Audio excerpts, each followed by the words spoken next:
Las opiniones vertidas en este programa son de exclusiva responsabilidad de quienes las emiten y no representan necesariamente el pensamiento del canal.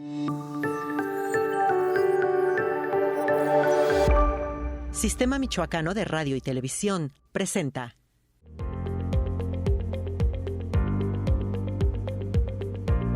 La medicina crítica en obstetricia es aquel vigilante de la paciente gestante grave, pero además tiene atención decisiva, precisa, oportuna, exacta, analítica, comprometida y eficiente. ¿Qué hace la medicina crítica? Atiende y maneja pacientes críticos, enfermos y recuperables, cuya vida está en riesgo y los cuales requieren de una vigilancia médica y de una atención aguda inmediata, con estrictos protocolos de medicina crítica. El objetivo de esta subespecialidad es atender las situaciones críticas que amenazan la vida del paciente.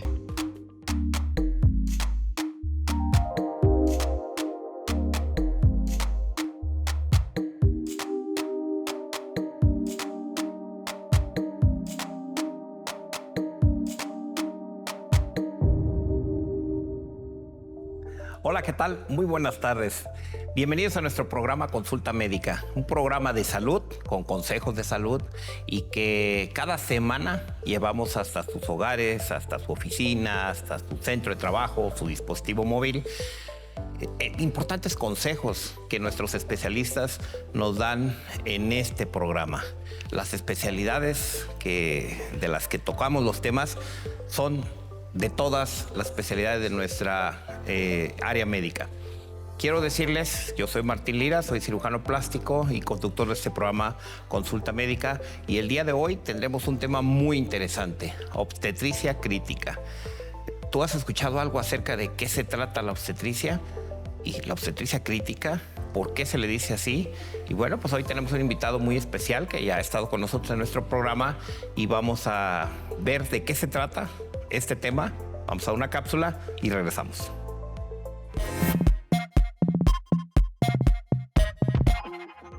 La medicina crítica en obstetricia es aquel vigilante de la paciente gestante grave, pero además tiene atención decisiva, precisa, oportuna, exacta, analítica, comprometida y eficiente.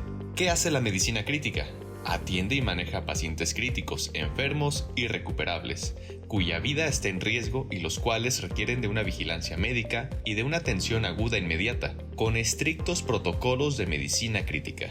El objetivo de esta subespecialidad es atender las situaciones críticas que amenazan la vida del paciente, a través de actividades diagnósticas y terapéuticas, basándose en 3 puntos: detección oportuna de signos de alarma durante la gestación, conocimiento adecuado de las complicaciones que se pueden generar, y la evolución de los hospitales generales y obstétricos adecuándolos para la atención de estas situaciones. Es por ello que siempre debe haber un monitoreo importante dentro de las áreas críticas y que se cumplan los protocolos higiénicos, de seguridad y médicos, para evitar las complicaciones de pacientes críticos. Al final, la medicina crítica lo que busca es la recuperación exitosa del paciente.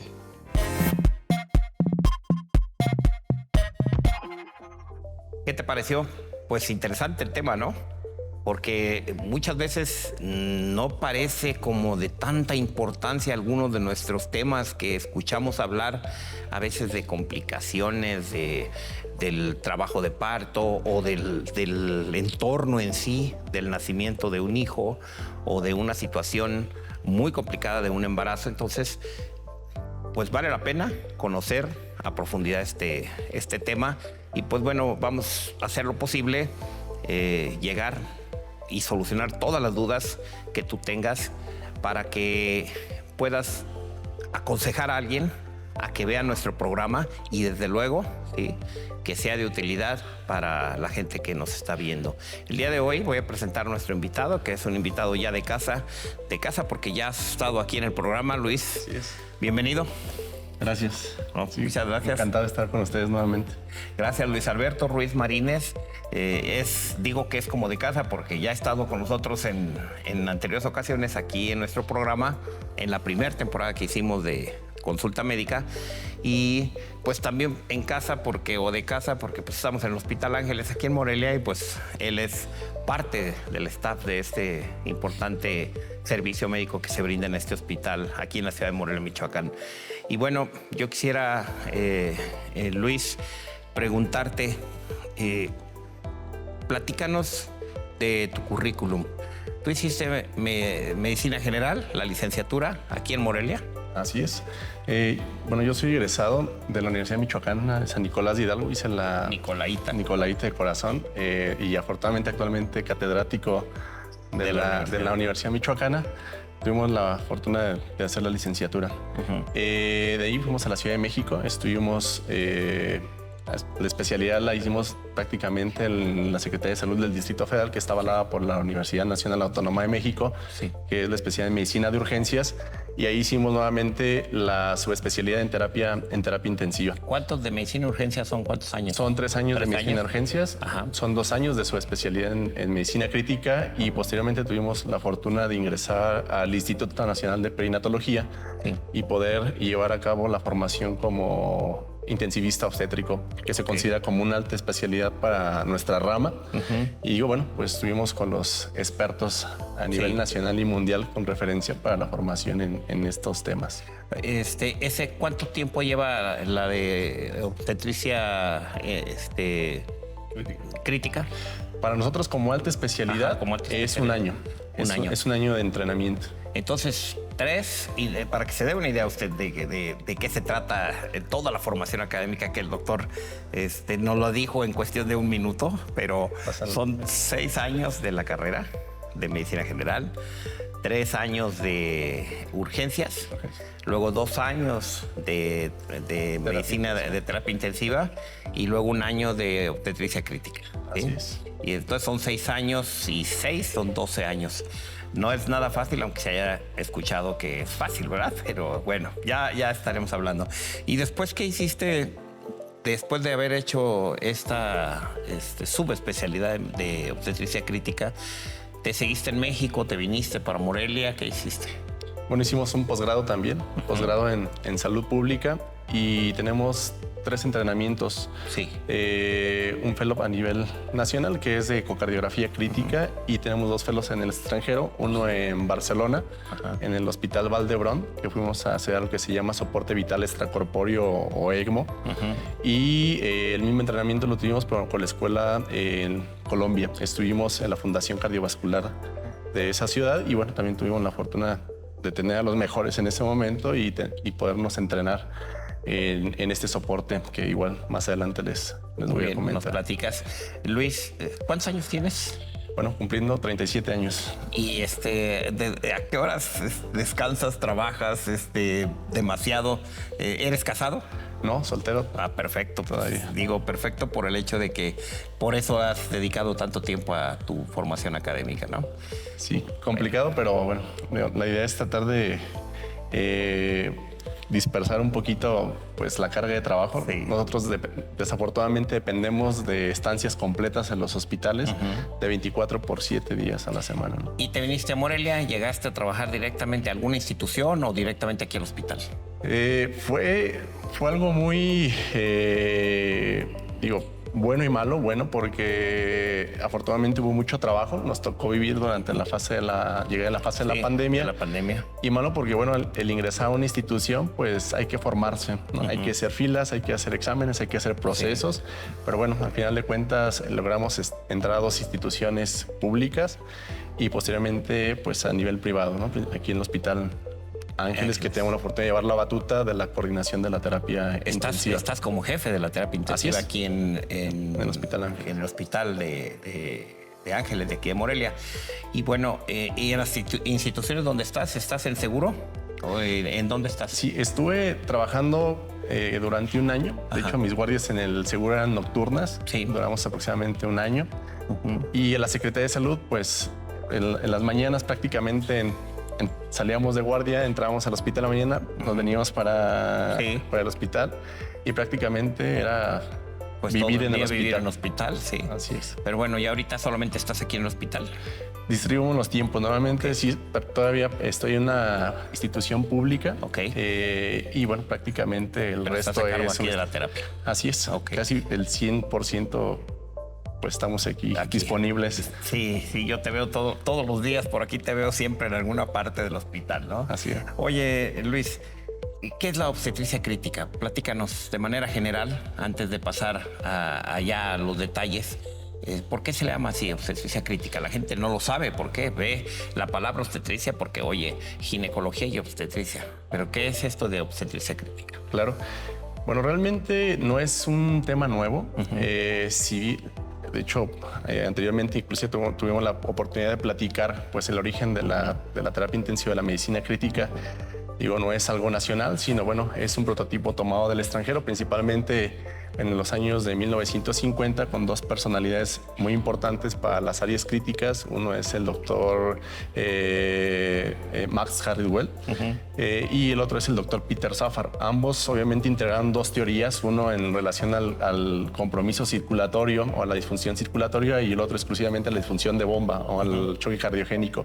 Y compaginaron estas dos entidades y las asociaban al trauma. Entonces, a partir de ahí surgen áreas que inclusive no se llamaban terapia intensiva, pero sí eran áreas especializadas para supervisar o vigilar a los pacientes más graves de esas unidades hospitalarias. Sí. Y posteriormente, bueno, empezaron a surgir algunas áreas muy específicas, no solamente de la obstetricia, sino para cuidados neurocríticos, para cuidados respiratorios, etcétera. Y una de las más importantes, que bueno, pues es parte de mi área, pues es la obstetricia.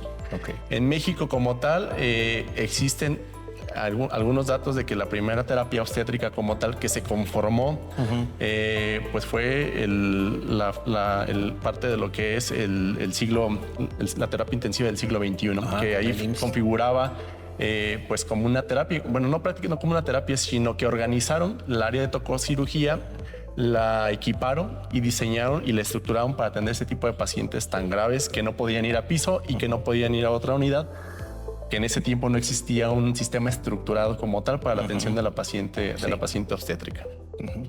Bueno, pues muy interesante todo lo que abarca la obstetricia crítica y bueno, vamos a platicar ya con detalle en el siguiente bloque. Si nos permites, Luis, vamos a una pausa y regresamos, por favor.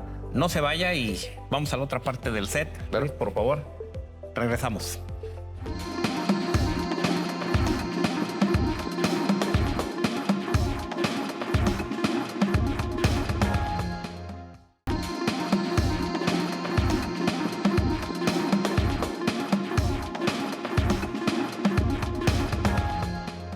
Pues ya estamos aquí de regreso en su programa Consulta Médica y bueno, quiero comentarles, si usted acaba de sintonizar nuestro programa, decirle que también estamos presentes, además de las plataformas tradicionales de televisión, en las diferentes vertientes de comunicación. Estamos por redes sociales, estamos en Facebook, Instagram, YouTube y sobre todo que usted pueda compartir esta información a través de sus redes sociales. Si usted nos ve, por favor, además de darnos su opinión si le gusta o no le gusta el programa, comparte esta información. Seguramente le será de utilidad a más de una persona, más de una familia que puedan tener necesidad de conocer de qué se trata porque haya algún caso de alguna enfermedad o de alguna patología que le decimos nosotros en su familia. Y bueno, pues seguramente escuchar a nuestro especialista el día de hoy, el doctor Luis Alberto Ruiz Marínez. Es especialista en medicina de urgencias, hizo la subespecialidad de terapia intensiva o medicina crítica y una alta especialidad todavía de obstetricia crítica. Y es precisamente de ese tema del que estamos hablando. Y nos decías, Luis, la obstetricia crítica ya existía esta área, solamente que se fue conformando y se fue adaptando y ahorita nos platicaste de dónde se formó la primera terapia intensiva de obstetricia, pero ¿cuáles son, digamos que los padecimientos o las causas que hace que alguien esté en esta situación de una situación crítica de obstetricia?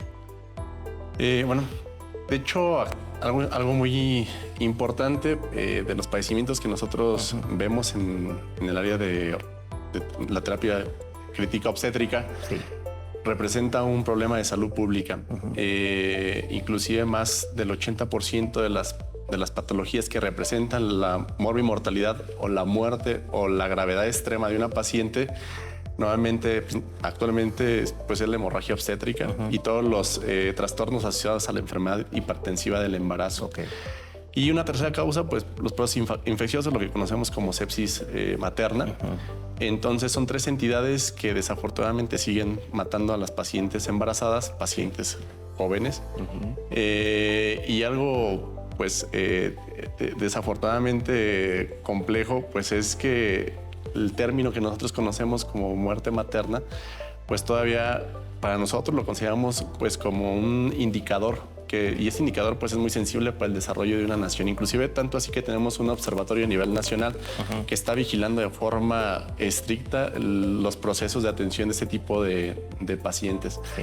Por lo tanto, cuando tenemos una paciente grave, pues no solamente tenemos la responsabilidad de la atención adecuada, sino también tenemos pues el peso que genera la cuestión médico-legal, claro, con este tipo de pacientes.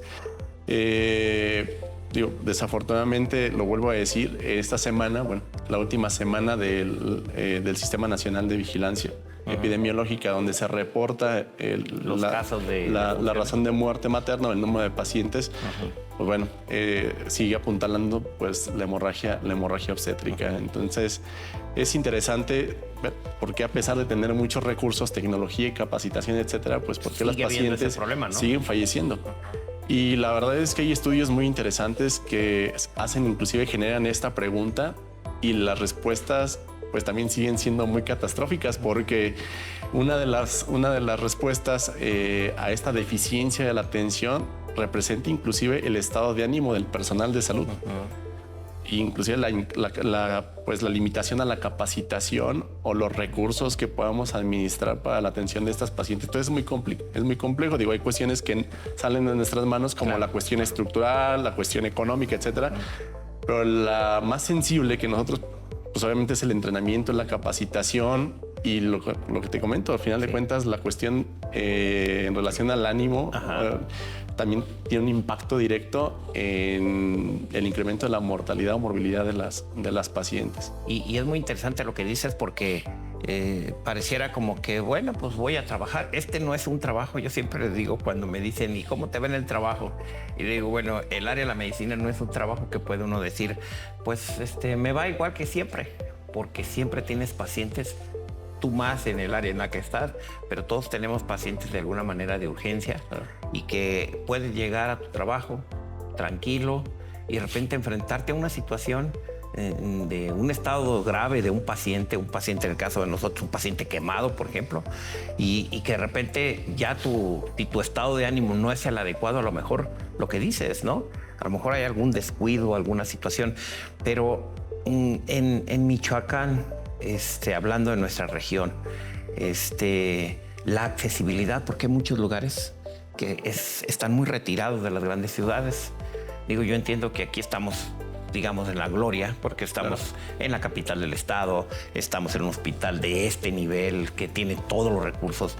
Pero ¿qué pasa con aquellas pacientes que tienen una verdadera urgencia obstétrica y que están en toda la periferia? ¿Qué has sabido tú? Digo, tú no estás allá en aquellos sistemas de salud, pero ¿qué has sabido? ¿Las trasladan? ¿Les llegan a ustedes también como apoyo a ese tipo de pacientes cuando se ponen en alguna situación crítica? Sí, de hecho está bien demostrado inclusive en toda la comunidad o las regiones indígenas, que si estas tienen una puerta, un puente, un acceso hacia una unidad hospitalaria, hacia una atención primaria temprana o de forma oportuna, pues sí pueden disminuir hasta el 98% de las muertes maternas. Si se tiene un sistema estructurado de referencia de las pacientes más graves. Existen zonas muy marginales donde desafortunadamente todos los factores pues van en contra para que esta paciente pueda llegar a una unidad adecuada para la atención, desde la cuestión aérea, desde la cuestión terrestre, los medios de traslado, las personas que atienden de primera instancia a las pacientes, donde se genera más daño del que pues se está generando por la propia patología de la paciente, y que lo que hacen es sumar a las complicaciones. Y bueno, estas pacientes, bien o mal, llegan a las unidades. Muchas de ellas llegan referidas por vía aérea, que afortunadamente se ha organizado muy bien en el área prehospitalaria en Michoacán y que contamos ya con una ambulancia medicalizada para el traslado de las pacientes, siempre y cuando pues, las condiciones del clima, etcétera, lo permitan. Y si no, lo hacen por vía terrestre. El detalle que son pacientes que requieren soportes de vida, que vienen intubadas, que vienen con vasopresores o medicamentos para mantener la presión normal, etcétera, o que vienen inclusive todavía en la fase aguda, donde vienen sangrando las pacientes y que las condiciones de traslado pues desafortunadamente empeoran el contexto de la enfermedad de la paciente. Cuando llegan con nosotros llegan en una fase muy tardía. Así es. A pesar de tener todos los recursos y toda la tecnología, pues el punto de la evolución de la enfermedad llega en un punto de no retorno y por, digamos, el ofrecerle, el cobijarle, el darle todo el tratamiento, pues desafortunadamente es demasiado tarde. Sí, exacto. Sí. Oye, Luis, hablabas de 3 causas principales: el sangrado, la hipertensión, así es, y la sepsis, ¿sí? ¿Qué es lo que origina el sangrado específicamente? Eso entiendo que es durante el evento obstétrico, una situación propia de la placenta, o qué es más frecuente, o alguna lesión, algún vaso durante la cirugía y que de repente se presenta una situación inesperada. ¿Qué es lo más frecuente?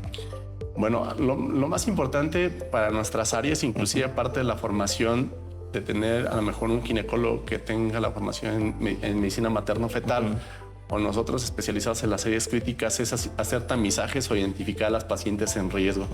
Todas las pacientes embarazadas, por el hecho de estar embarazadas, tienen el riesgo de complicarse. Así es. Entonces, a pesar de no tener ningún factor de riesgo de no ser diabéticas, hipertensas, con enfermedades inmunológicas, etcétera, el porcentaje es mínimo, pero está presente. Claro. Entonces, y sí, hay muchas condiciones que favorecen a la presencia del sangrado.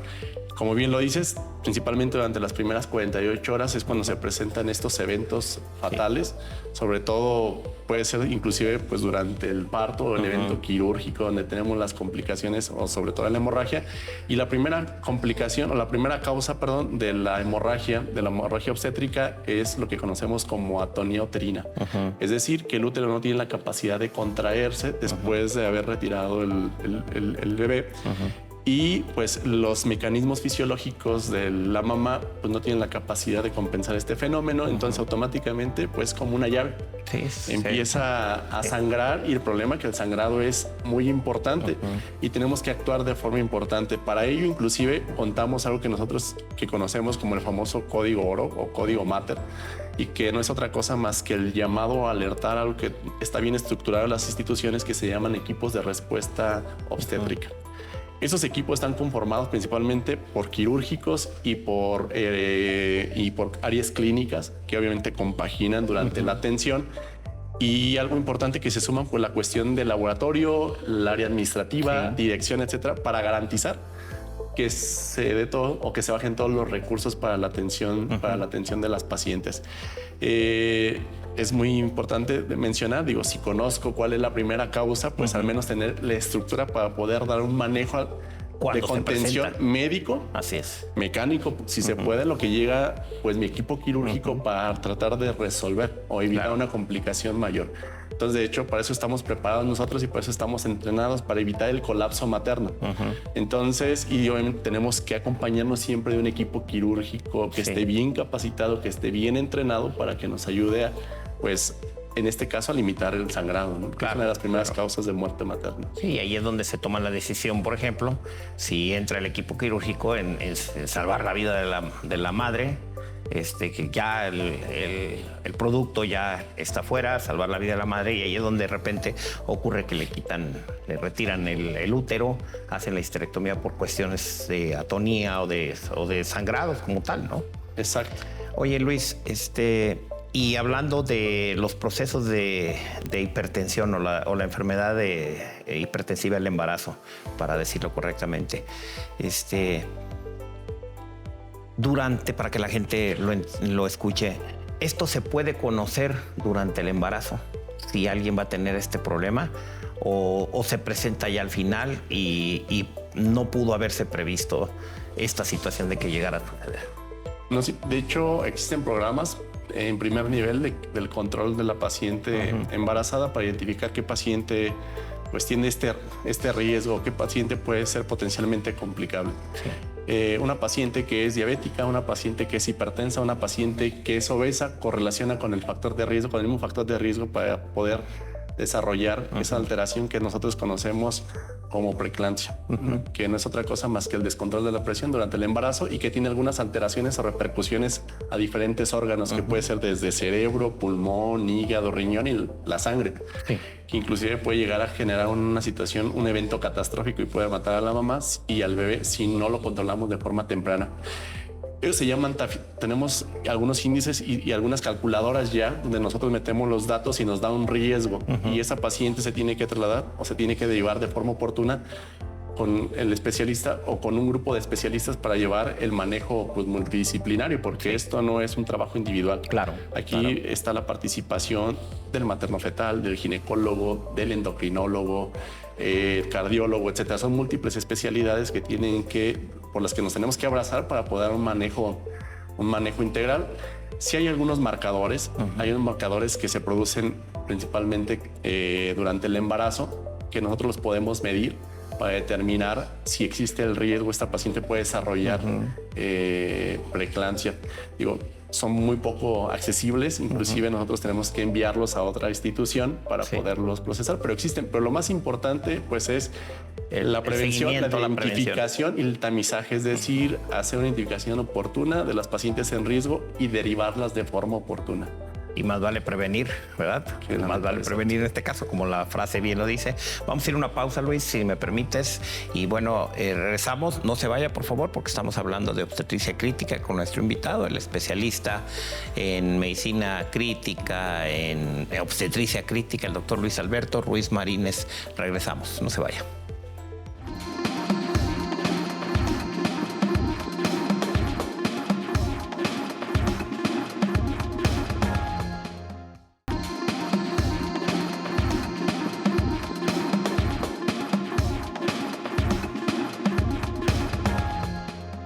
Pues ya estamos aquí de regreso en este programa tan interesante de consulta médica y que estamos hablando de obstetricia crítica, todo lo relacionado con los problemas que se pueden presentar durante el embarazo, parto y pues o cesárea, lo que ocurra en este momento de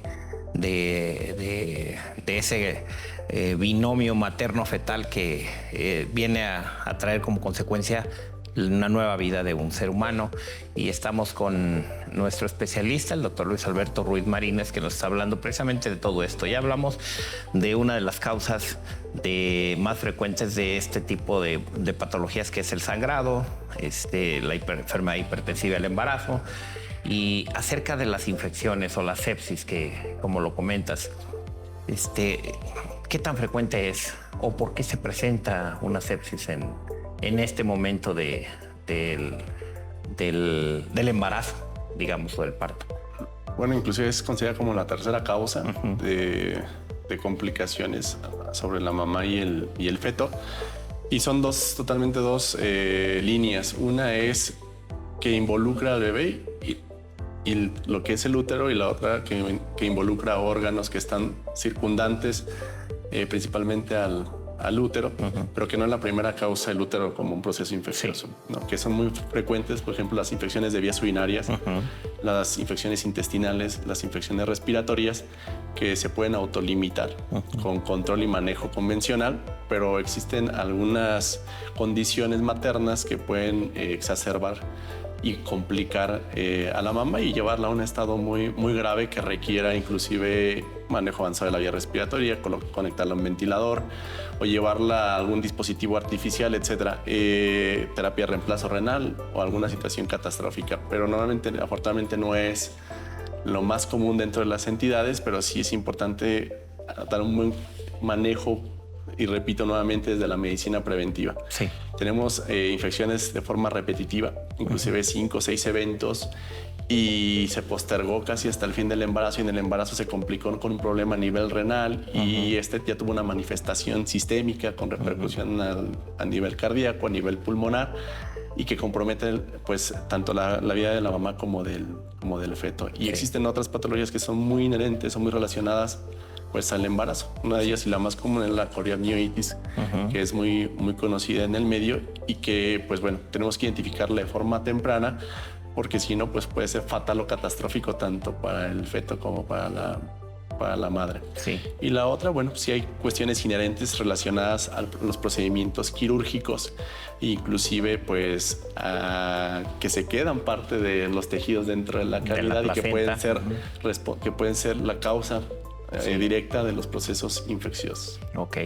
Entonces, pues son una variedad de patologías o de enfermedades, como nosotros les decimos patologías, pues así se denomina, sangrado, sepsis, enfermedad hipertensiva, coriamnitis.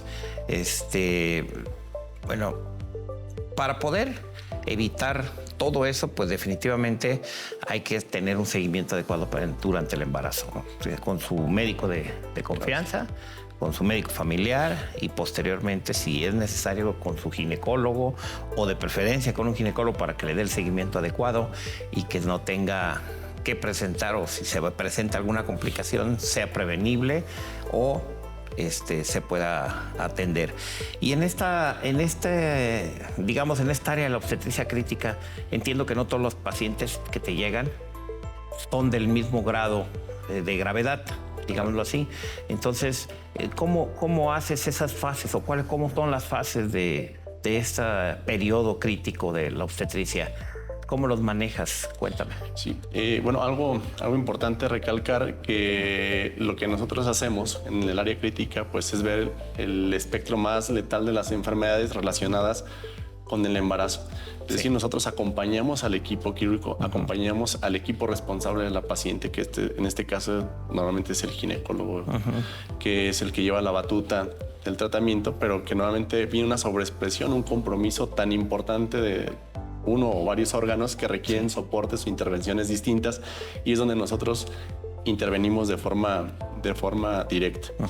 Para nosotros identificar qué paciente requiere una atención de forma inmediata, tenemos algo que es el famoso lineamiento federal de trace obstétrico y los equipos de respuesta inmediata, donde ya viene bien sistematizado cuál es el papel y la intervención de cada uno de nosotros como parte del equipo multidisciplinario, y para poder inclusive estratificar el riesgo de la paciente. Viene algo que se llama, que nosotros conocemos, que es el trace obstétrico, que no es otra cosa más que a través de la observación, la toma de signos vitales y la interrogación, podemos darle un color o semaforizar a la paciente.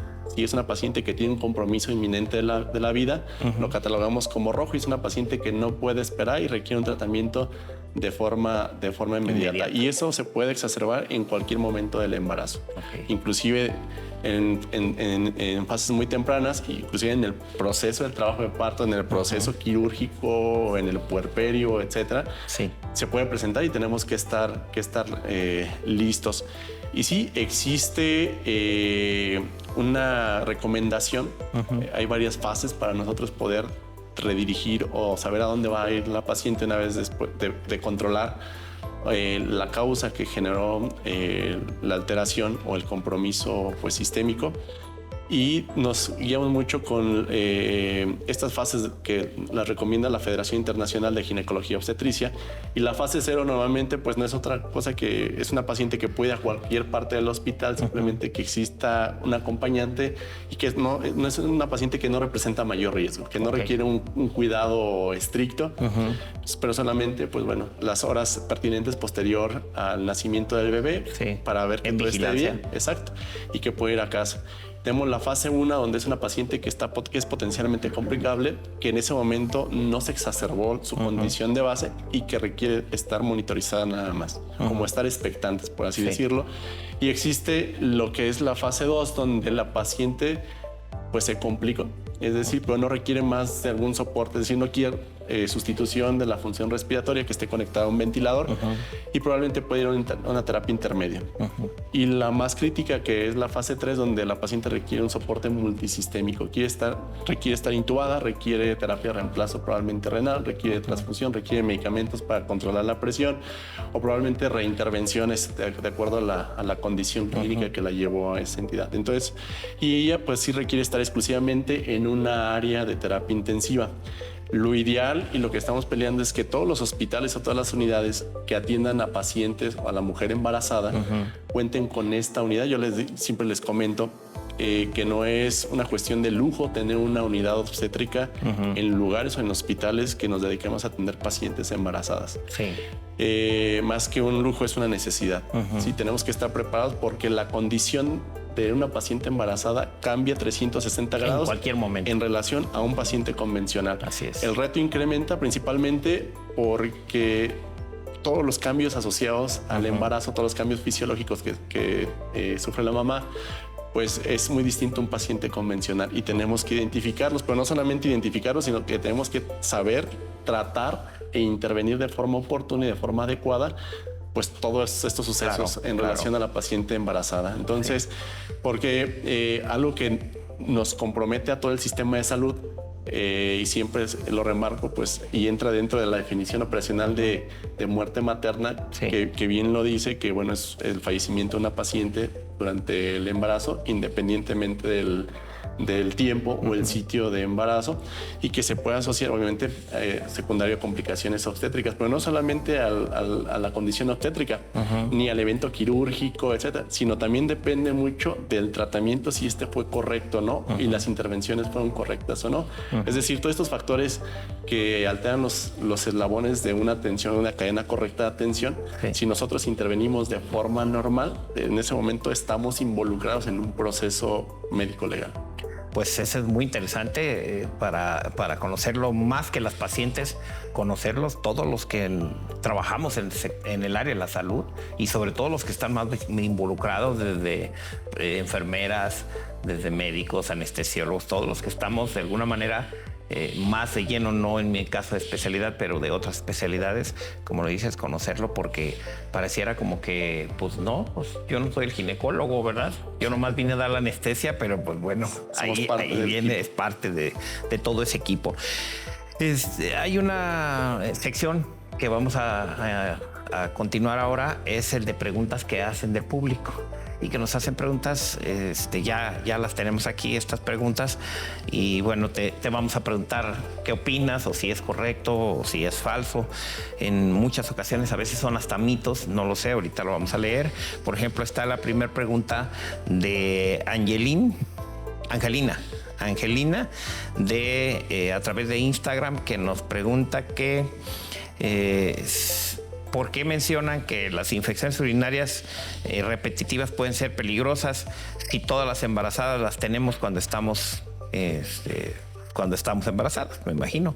Entonces, esto como que parece como que es normal que tengas una infección de vías urinarias durante el embarazo. ¿Es normal, es correcto que existan?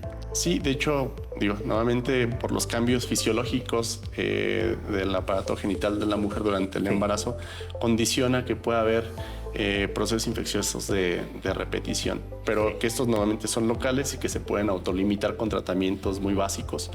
El problema no es tener los procesos infecciosos, el problema es que se salga de control un proceso infeccioso y que tenga una repercusión pues mayor. Recordemos que una vez que sale un proceso infeccioso de un aparato o órgano, en este caso pues las vías urinarias, pues la repercusión puede ser fatal, porque todas las sustancias que produce un proceso infeccioso o los bichos que son responsables de estas alteraciones, pues no solamente se quedan en las vías urinarias, sino viajan al corazón, viajan al pulmón, viajan a todos los órganos, y obviamente la repercusión es sistémica. Y esos pacientes, pues en un estado vulnerable y sobre todo en el embarazo, pues se puede empeorar el pronóstico. Por eso es importante pues realizar pues su control prenatal, hacer los laboratorios básicos que normalmente, inclusive no necesariamente tiene que ser un ginecólogo, si no es una paciente de riesgo, puede ser un médico familiar o un médico en relación a la atención de la paciente embarazada en una fase primaria, los laboratorios básicos para identificar qué pacientes de riesgo. Si tenemos cuadros repetitivos, les sugiero ahora sí escalar el nivel de atención, probablemente con un especialista en el área para evaluar realmente y redirigir el tratamiento. Hay otra pregunta, muy bien, ahí tienen la respuesta, Angelina. Hay otra pregunta a través de Messenger que nos pregunta Jorge Huerta. Nos dice que si es cierto que el sangrado después de un parto, si es cierto que el sangrado es normal durante más de un mes, que sí es normal, más de un mes después de un parto. Ok, bueno. No dice qué tipo de sangrado, pero bueno, permanente, continuo. No es una condición, digo, un mes después del parto no es una condición normal. Y bueno, aquí la sugerencia es acudir de forma a tener con su médico especialista, con su médico ginecólogo a cargo. La verdad es que este tipo de sangrados, pues sí es importante tener en cuenta que la condición después de un mes pues ya no puede estar relacionada al embarazo, sino puede ser alguna otra situación que tenga que investigarse probablemente con alguna otra especialidad. Esos pacientes pueden desarrollar anemia, etcétera, y pueden tener alguna complicación mayor, pues siempre es importante pues acudir con su especialista, porque ya un sangrado mayor a 30 días pues ya no es normal. Hay que buscar otra causa, hay que buscar otra causa del sangrado. Y lo más importante, y para nosotros, te lo comento, si es un sangrado y se presenta durante la fase del trabajo de parto, la cesárea o un proceso quirúrgico en ese momento y este es mayor, pues obviamente nosotros tenemos que intervenir. Ahí sí es el conocimiento de nosotros. ¿No? Pero ya un sangrado más crónico, un sangrado... es muy complicado poderte dar una causa directa. Yo creo que valdría la pena hacer algunos estudios por el médico especialista, en este caso pues el ginecólogo. Él sabrá redireccionar mejor el tratamiento de este tipo de pacientes. Sí. Bueno, hay otra pregunta de Verónica Macías a través de Instagram. También llega un mensaje y bueno, felicita al programa, felicita al invitado, al doctor que nos ha orientado o nos está orientando con mucha claridad sobre este problema y pregunta si alguien está siendo atendida por en una unidad donde no hay terapia intensiva, ¿es estrictamente necesario atenderse en un área donde haya terapia intensiva? Es lo ideal, es el mundo ideal. De hecho, es uno de los grandes problemas que tenemos en las zonas o los hospitales donde atendemos pacientes embarazadas y no tenemos la capacidad de la atención del espectro más grave de las complicaciones de la paciente obstétrica.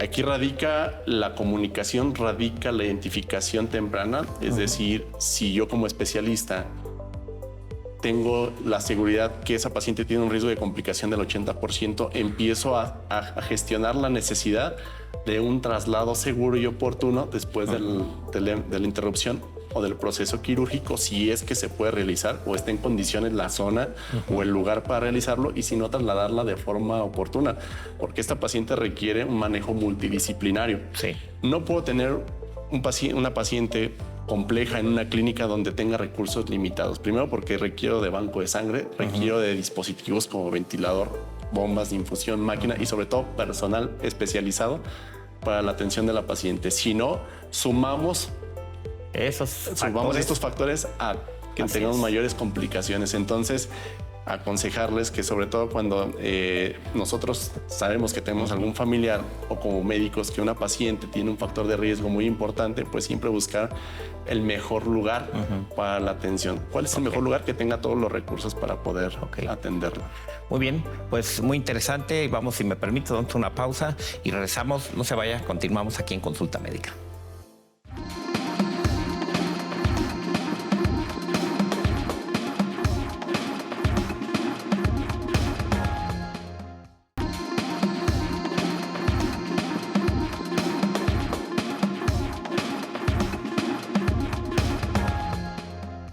Pues ya estamos aquí en esta recta final de nuestro programa Consulta Médica. Estamos con el doctor Alberto Ruiz Marínez, que es especialista en medicina crítica y una alta especialidad en obstetricia crítica. Es jefe de terapia intensiva aquí en el Hospital Ángeles Morelia. Y bueno, una persona con una trayectoria académica y profesional muy interesante, como ya lo vimos al principio de nuestro programa. Y ya terminamos la etapa de las preguntas del público. Nos quedaron muchas preguntas más, pero bueno, las iremos comentando después a través de las redes en la medida de lo posible. Pero yo quiero hacerte una pregunta que ha sido motivo de controversia, inclusive entre el gremio de la cirugía plástica, porque muchas pacientes llegan a nuestros consultorios, Luis, a decirnos, doctor, a mí todavía hace días me llega una paciente embarazada. Y dije, yo sé quién es la paciente. Pensé que era el marido el que venía a consulta conmigo. Y dice, no, soy yo. Bueno, ¿y qué te puedo servir? Es que como ya me van a operar, me van a hacer cesárea. Tengo 2 cesáreas previas, etcétera. Y pues quiero que me valore pues, para hacerme una liposucción, ¿sí? Durante la misma cesárea para aprovechar la anestesia y ya nada más entrar una vez. ¿Tú qué opinas de esta situación de hacer un procedimiento desde el punto de vista estético como la liposucción? Porque podrá haber otro tipo de procedimientos estéticos menores que podrían, digo, sin entrar en detalles, pero de una liposucción. ¿Qué opinas? O una abdominoplastía que también lleva succión de grasa, cierre de músculos rectos abdominales, lipectomía, etcétera. ¿Qué opinas de un procedimiento estético durante la cesárea? Es una pregunta muy, muy compleja, pero la respuesta es un no contundente. Okay. Estoy en contra de un procedimiento fuera del motivo por el cual la paciente ingresó en ese momento a la atención médica. Recordemos que el proceso quirúrgico que engloba la cuestión de la mamá embarazada, la inducción o el procedimiento anestésico, el procedimiento quirúrgico propio, pues no son inherentes de complicaciones. Es decir, la paciente es muy vulnerable, está en riesgo. Y pues lo que menos se pretende es buscar como el aspecto estético de la cuestión de la mamá. Entonces, si hay riesgo, el hecho de tener controlado todo el escenario no exime de que pueden existir riesgos o complicaciones asociadas al procedimiento quirúrgico. Sumarle un segundo evento quirúrgico o una segunda manipulación a tejidos vulnerables, a tejidos que sufrieron un cambio durante 9 meses, que están vulnerables, la verdad es que no lo recomiendo porque las complicaciones podrían ser inclusive mayores y podríamos romper esa cadena que tiene que ir perfecta en relación a la atención. Probablemente en un segundo tiempo, después de recuperación, después de etcétera. Pero en la fase aguda, la verdad es que pues es un no rotundo porque serían 2 escenarios. Sería un kit agregado al proceso propio del evento quirúrgico de la cesárea. Y la verdad es que yo creo que se pondría en riesgo inclusive la vida de la madre cuando no es necesario. Hay alteraciones, puede haber algún problema tromboembólico, alteraciones de la coagulación, todo lo que puede conllevar, porque no es, tú lo acabas de decir durante el desarrollo del programa, ¿no? Durante la plática. Es una paciente que en cualquier momento está en riesgo y en cualquier momento puede cambiar su escenario. Así es. Por el embarazo propio. Y si a eso le agregamos otro proceso diferente, entonces yo también nunca he hecho un procedimiento y mis pacientes seguramente están viendo muchos pacientes el programa. Nunca he hecho un procedimiento de cirugía con carácter estético, una cirugía plástica en una paciente durante una cesárea o alrededor de un parto. Nunca lo he hecho. Y bueno, qué bueno que me acordé de esa controversia que de repente hay colegas que pueden pensar que no pasa nada. Y bueno, hay que siempre tomar 2 opiniones si es que estás pensando en hacerte un procedimiento. Y lo mejor es espérate y en su momento lo haces ya libre de otros factores como los que nos acaba de mencionar el doctor Ruiz. Quiero hacerte una pregunta, Luis, que nos compartas alguna experiencia tuya durante todos tus años de preparación académica, pero una experiencia o algo que recuerdes tú que tuviste que dejar. Eres joven todavía, no tienes una esposa, no estás casado, ya nos comentaste, pero algo que te recuerdas tú que digas, híjole, tuve que sacrificar esto por hacer una especialidad, y que nos digas si realmente crees que haya valido la pena. Sí, bueno, cuando terminamos la subespecialidad, más que si valió la pena o no valió la pena, la verdad es que yo creo que el conocimiento, el seguir adquiriendo herramientas para poder atender a la población en general y sobre todo este grupo de pacientes, pues la verdad es que para mí fue muy, muy valioso. En teoría, los programas académicos de las formaciones de las subespecialidades, sobre todo en terapia intensiva, no tendríamos por qué tener altas o otras ramas. Sí. Por ejemplo, de neuro, de respiratorio, de infecto, de soporte renal, etcétera, porque tendría que ser pues una formación muy integral, pero todavía existen espacios o vacíos que requieren todavía ir un poquito más allá. Entonces, el motivo de seguir entrenando y de seguir haciendo guardias ya después de haber pasado por un proceso especialista, luego eso especialista, y llegar otra vez a un proceso de guardias, un proceso de entrega de pacientes, de evolucionar, de tomar laboratorios, de hacer guardias y estar prácticamente todo el día metido en la especialidad. La verdad es que si tuviera la oportunidad, volvería a repetir este entrenamiento. La verdad es que nos da muchas herramientas, sobre todo para tratar de hacer las cosas bien. Sí, y eso, pues los resultados al final de cuentas es salvarle una vida son importantes, porque el dar una noticia buena o mala, pues no solamente representa o no solamente tiene un impacto con la familia, también el equipo médico lo sufre, y también la sociedad, porque pues al final de cuentas es un mecanismo de identificar pues si estamos bien o estamos mal como nación. Tuvimos también la oportunidad en la cuestión de pandemia de empezar a reestructurar la atención de la paciente obstétrica, la paciente embarazada con una disfunción respiratoria severa por el COVID, donde de forma inicial pues se nos salió de las manos. La capacidad de atención pues estuvo muy limitada por el exceso de pacientes, y teníamos prácticamente los pabellones un grupo muy heterogéneo. O sea, entraban las pacientes obstétricas, prácticamente no había un control estricto porque era muy complejo, fue muy complejo.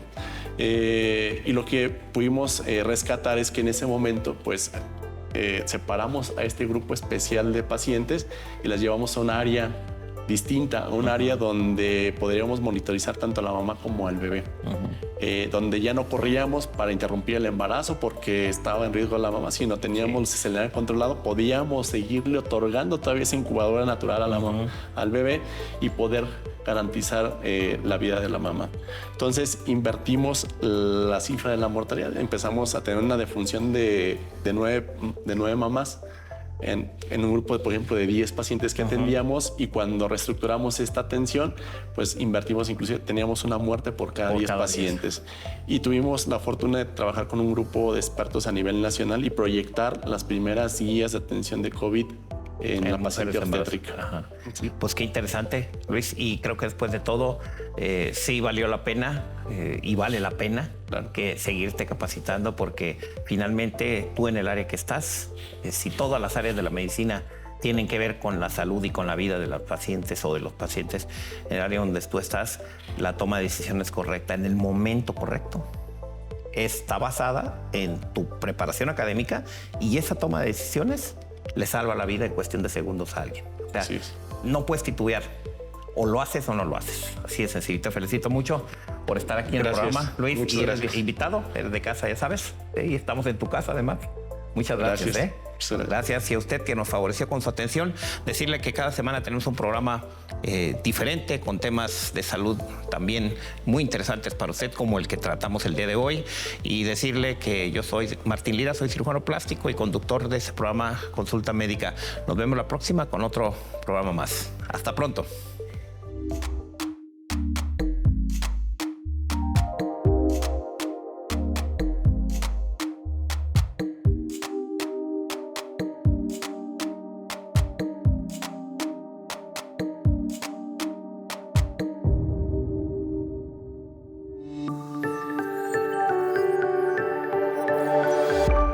Sistema Michoacano de Radio y Televisión presentó